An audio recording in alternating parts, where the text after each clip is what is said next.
आज आम्ही जाणार आहे हलसीनाथ मंदिर आप्पाची वाडी इकडे। तर पब्लिक व्हिडिओ पूर्ण बघा। देवाला जायच्या अगोदर नारळ घेऊन आलो गावातनं आणि नारळाची शिंडी काढलो बघा। शिंडी काढल्यावर मला समजलं नारळ कुचकाय का कसा आहे। मग त्यानंतर पुढीच साखर तेन बांधून घेतली बघा, देवाला जायचं होतं म्हणून। आणि घेतली बघा स्पेंडर आणि निघालो आम्ही आप्पाच्या वाडीच्या दिशेने। ह्यो बघा आमचा बहिरीचा माळ, ऊन बिन मस्त पडलेलं आणि वातावरण खतरनाक झालेलं आणि त्यात आम्ही स्पेंडरवरून गाडीत निवांत वारं खाईत चाललेलो बघा मजा करत। जाताना रोडवरून वाटत कनी साईडला गणपती दिसत होतं बघा। गणपती आल्यामुळे कनी आता रंगवाय चालू आहे। हे बघा गणपती खतरनाक मूर्ती झाल्या। चिखलीतनं कुर्लीला जाताना कनी हे असं धरण लागते बघा। या धरणावरून वाटा इकडं आप्पाच्या वाडीला जायला। इकडं पाणी तिकडं पाणी आणि मधनं रस्ता। कुर्लीतनं जरा पुढं आलो, आप्पाच्या वाडीतलं पहिलं मंदिर लागते बघा।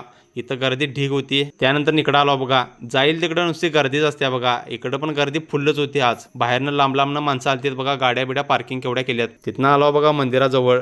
तुम्ही कोणत्या पण मंदिरात जावा, मंदिरात गेलं कनी मन शांत होते आणि गार वातावरण असते बघा।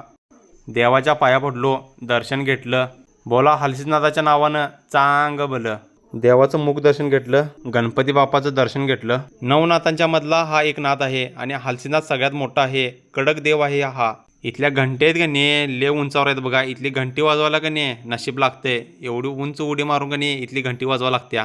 विषय इथला वेगळा आहे। नारळाची शिंडी काढलेली तेव्हाच मला समजलं नारळ कुचकाय। हे बघा फुटल्यावर कुचका नारळ लागला, नारळ पावला मला। बाहेरून मंदिर कसं दिसते बघा। त्यानंतर आम्ही वाडा मंदिराकडे गेलतो बघा। वाडा मंदिरामध्ये आलो, दर्शन घेतलं। इथं घोडे आहेत बघा, तुम्हाला घोडे दाखवतो। मंदिरातील स्वच्छता बघा, झाडी वगैरे आणि असलं स्वच्छ आहे ना। त्यानंतर घोड्याच्या पाया पडलाव। हे बघा वाडा मंदिरामध्ये कनी घोडे आहेत, घोड्यांचं दर्शन वगैरे घेतलं। तिथं साईडला एक घोडं बांधलेलं, त्याच्या डोक्यावर हात फिरवला, भारी वाटलं। मग तिथनं निघलाव आणि इथं कुल्फी खायला थांबलेलो।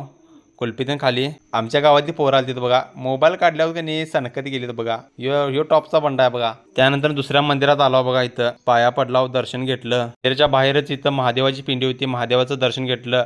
नंदी महाराजांचं दर्शन घेतलं। झाडावर वटवा गोळे आहेत बघा, एका जागी केवढे आहेत बघा। मंदिराच्या साईडलाच इकडं वडा आहे बघा। इथं बायका धुणं धुवायला आल्यात आणि इथनं चालत जातात माणसं या वड्यातनं तिकडं पलीकड। आणि मंदिराच्या चारी बाजूने कनी नुसती झाडं आहेत बघा, हिरवीगार झाडं आहेत आणि त्यांची सावली। तिथं बसल्यास कनी तुमचं मन समाधान होते बघा ह्या मंदिराजवळ आलं सगळी। जय श्रीराम। हनुमानाच्या पाया पडलो बघा। वाट्या धुवून घेतल्या बघा। इथं आंबील होती, आंबील घ्यायची होती। ही बघा नाचण्याची आंबील, माणसाची जरा आंबील तीन दिली। त्यानंतर आम्ही आंबील घेतली एक एक वाट्या आणि आम्ही तर आंबील पित होतो बघा। आंबील लय भारी झालती, त्यामुळे कनी आम्ही 2-2 वाट्या आंबील पिली बघा। मग त्यानंतर आलो बघा जिम मध्ये, वेट लॉस चालू आहे, त्यात आज लेग डे आहे। व्हिडिओ आवडला असेल तर लाईक करा, कमेंट करा, शेअर करा आणि जाताना फॉलो करा विसरू नका। एक शेतकरी मराठी माणूस आहे।